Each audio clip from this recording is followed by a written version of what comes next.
Hey gang, John Backrelli here with your Lake St. Clair Ice Fishing Report, brought to you by Sportsmen's Direct. It is Thursday, February 27th. Kind of a wild weather week. Water temperature has finally gone on a little bit of an uptick now. We're at 33 degrees down at Belle Isle, which shouldn't surprise everybody too much with the weather that we've just had. A lot of you guys have been calling the store, so this is probably going to be more of a ice report than a fishing report, and because the fishing side of it's all going to depend on the ice side of it. So I did a drive today. I did not go all the way up to Fairhaven, primarily because they have so much ice up on that end of the lake that it's going to be a while before that really changes. So I did not go all the way up to Fairhaven. I'm going to assume that they're still putting machines on the ice up there at that launch, at least for the time being, and because it was pretty much froze to the bottom out there in that area, and they've been parking cars out there. So I don't think this, at this part of the warm-up, I don't think anything is going to have changed up there that dramatically to warrant a drive yet. Maybe next weekend, depending on the weather this coming week. But I did start out, like, for my farthest northern part of the journey was to Selfridge, to the boat launch there at the end of Hall Road. And the primary reason was I knew that was probably going to be in the process of getting trashed. And it was, because that canal there where that boat launch is connected to a very major drainage system that drains basically this lower section of Hall Road. And that ditch was flowing, and it was flowing right down into the boat launch area. And amazingly enough, there were a lot of guys that had already driven out and were out on the lake.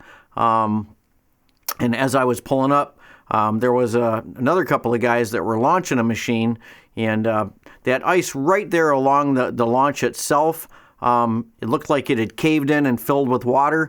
So they were still able, as you can see from this video, they were still able to get up on the ice. And the ice, is probably fine right there. At least it was. But you can also see in the background that river of water coming down. And looking at it from a different angle, you're going to see that it's a pretty darn good flow flowing in there. Now, looking out towards the lake looks fine, and the guys were out there fine, and there were a lot of guys down by the barracks and kind of scattered around. But that current, that water that's flowing into that canal, was also running along that southern shoreline of that canal going out to the lake, and eventually it's going to just cut that right off. So, point being, I hope all those guys that were out there made it back in okay, because that water that's running in is not only warm, but it's usually got a lot of salt in it, so it really tears up that canal in a hurry. I don't know if that's going to be doable. I don't even know if it's doable now at the time of me shooting this video. I'm going to guess it's not. We've had some rain on and off again today. We still got a lot of snow melt. If that had run off, had completely stopped, I would say it might be okay with the colder temps we got coming in this weekend. But my guess is it's not. My guess is that launch is going to be shot. It's probably going to be a walk-on only at best. Now, if the canal does get blown out, a lot of times you can still get on the ice off that front-facing wall where I'm shooting the videos from all the time. There's a ladder on one corner of it over on the canal going in by Angler's Point, and but there's also usually a place where they take the railing away where you can get on off of the front. So it wouldn't completely end access there if that canal gets blown out, but it definitely makes it a lot harder. So anyways, that's Selfridge.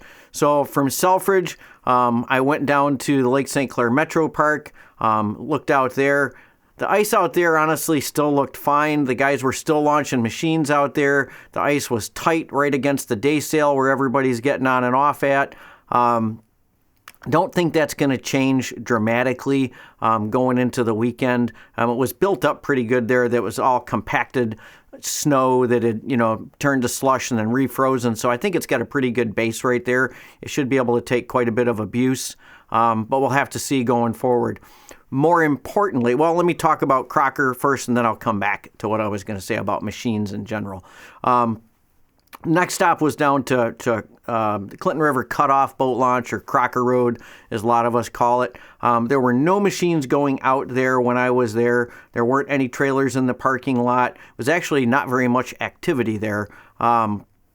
Not sure if that marsh area where the guys have been driving out got just too soft. I don't think it did yet.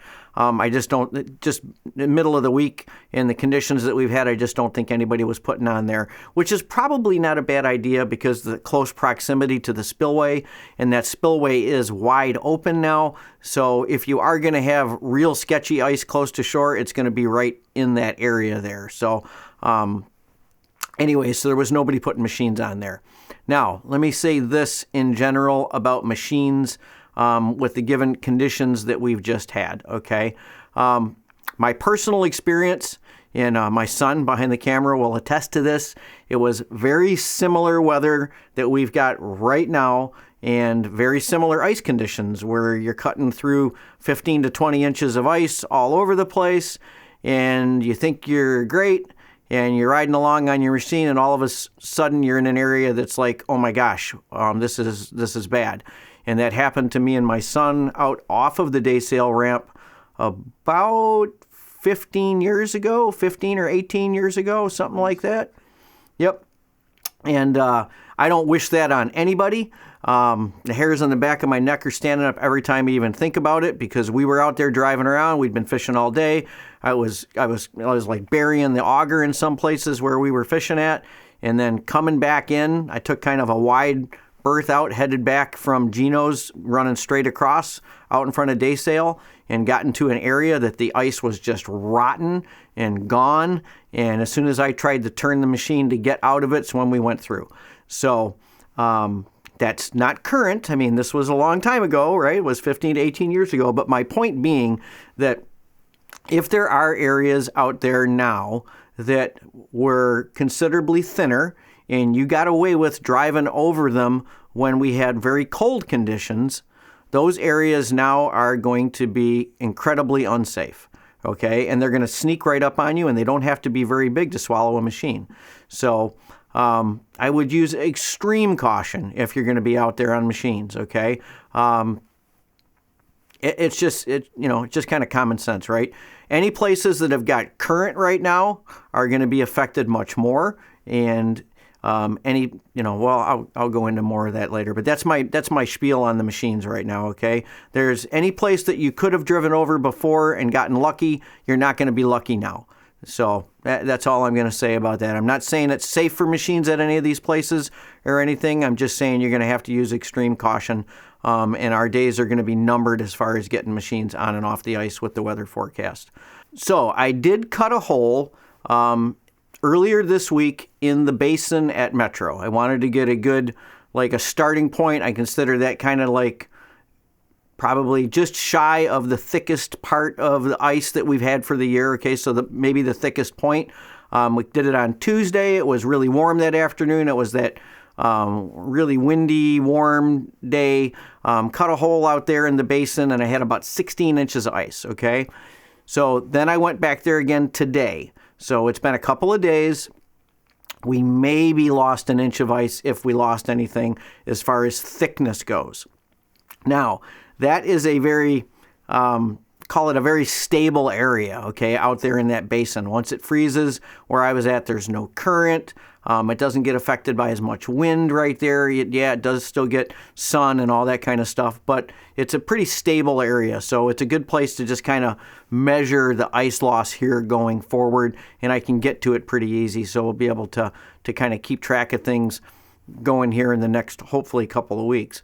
So not much change there. But like I said, areas that have current, so like areas in the Metro Park, on that other side of that island, on the other, out from the basin, going towards Black Creek, that area there is going to get sketchy really fast. Any of the canal mouths that feed into Black Creek, or that big basin on the other side of the island, those areas are going to get sketchy really fast and open right up. So down around the point at Metro. Spillway is wide open. So any of you guys want to break out the long rods and maybe try it over there, that might not be a bad bet if you're, afraid to go out on the ice or nervous about it. Go break out the long rods and go fish the spillway. There's probably a bunch of perch in there and probably walleyes and northerns too, and maybe a few steelhead moving around as well. Anyways, so looking at the satellite image, because we're going to talk a little bit about weather and wind and stuff here going forward too.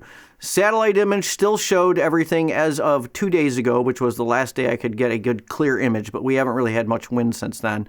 Everything was still locked up. So other than all the way down by the mouth of the Detroit River, which never really freezes, everything was still pretty locked up.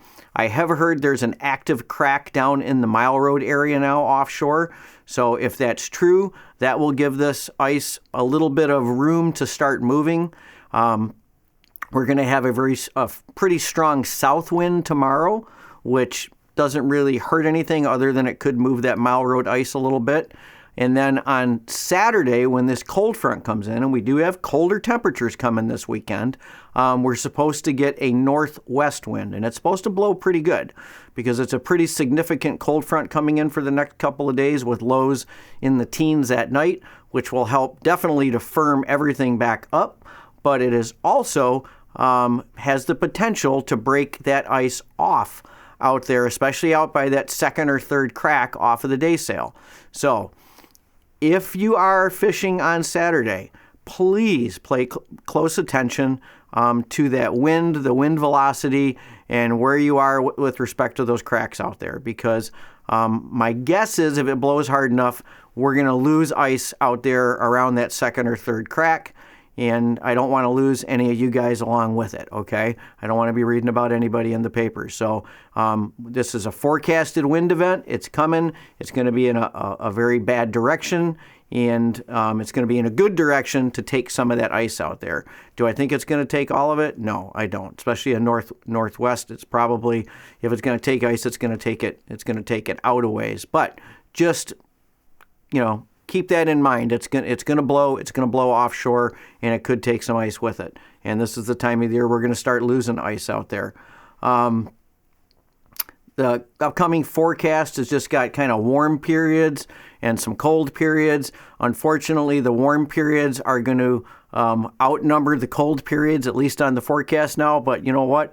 It's been a heck of a season. So if we can squeeze 3 more weeks out of it, we're going to have some great fishing, but it's going to come to an end here eventually, and it's going to get tougher and tougher to get on and off the ice from here going forward. Even though we have a lot of ice, it's still going to get tough getting on and off. This time of the year, that sun angle plays a huge role in it. Okay, and that sun angle right now, if you've been out there, even if it's 45 degrees outside, that sun is pretty intense right at this time of the year, and so your shorelines or your canals that are facing to the south are going to get more of that sunlight, and they're going to get eroded away. Your canals, your seawalls, and your shorelines that are facing to the north are going to be more in the shade, and they're going to be protected from the sun. So they're going to be a little bit thicker. They're going to be a little bit stronger. So if you have a choice of getting on and off the ice on one or the other, pick those north-facing shorelines. Stay away from the edges if you can. Get on off of docks. Same stuff I talk about early season. If you're fishing canals, bring a small step ladder or something. The water levels are very, very low. Although they've come up a little bit from where they were like maybe a week ago or 2 ago, but our water levels are still very low. So getting on and off the ice in the canals or off of seawalls can still be really tough right now. And with the ice getting softer, that means it's going to be a safety factor now. So only real changes we've had as far as the boards this week, we've had quite a few fish come in, but again, our bar is so high right now for fish to actually make it to bump another fish out. The size of these fish this year have been phenomenal, other than the rock bass. So the rock bass is still pretty wide open, guys. You could catch if you catch a 3/4 pound rock bass or a 1 pound rock bass, you're gonna be in it on the Rockies. But we did have somebody move into second spot in our cash contest. John got this beautiful jumbo that was 1.44 pounds, and about 13 and a half inches long. So that's the only change to any of the boards this week. Fly Rod John was in there today with some big bluegills, but man, it's going to be really tough to beat that 11 incher that came in about a week or two ago, or a couple of weeks ago. So, man, I think that's all I've got to say right now. This weekend we should still be okay, like I said, other than Selfridge and places with current. Got to watch that wind. Maybe fish if you're maybe fishing like the basin area at Metro or in a canal or something like that, or up on that north end up by Fairhaven. It shouldn't be affected by the wind at all. Just be very conscious of that with anything going. If you're going to try to head out there off of the day sail, at least on Sunday. Saturday, the wind looks like it's going to lay down. So whatever's going to happen, it's going to happen likely on Saturday at the peak of that wind event. And then once we get to Sunday, everything ought to be firm, and we ought to see, what ice, if any, we lost out there. If we do lose some ice, it's going to make the fishing really good in a hurry. Those fish have a tendency to come in under that ice. The runoff gets these fish fired up, just the hours of daylight. So the bite should get better and better and better as we go. But unfortunately, we're going to lose more and more ice as we go. So keep our fingers crossed that we can squeeze a few more weeks of safe ice fishing out here on Lake St. Clair, and we'll see you at the shop this weekend. Hey gang, if you like our content, hit the little subscribe button and the bell icon, and you'll be notified as soon as we put out new stuff.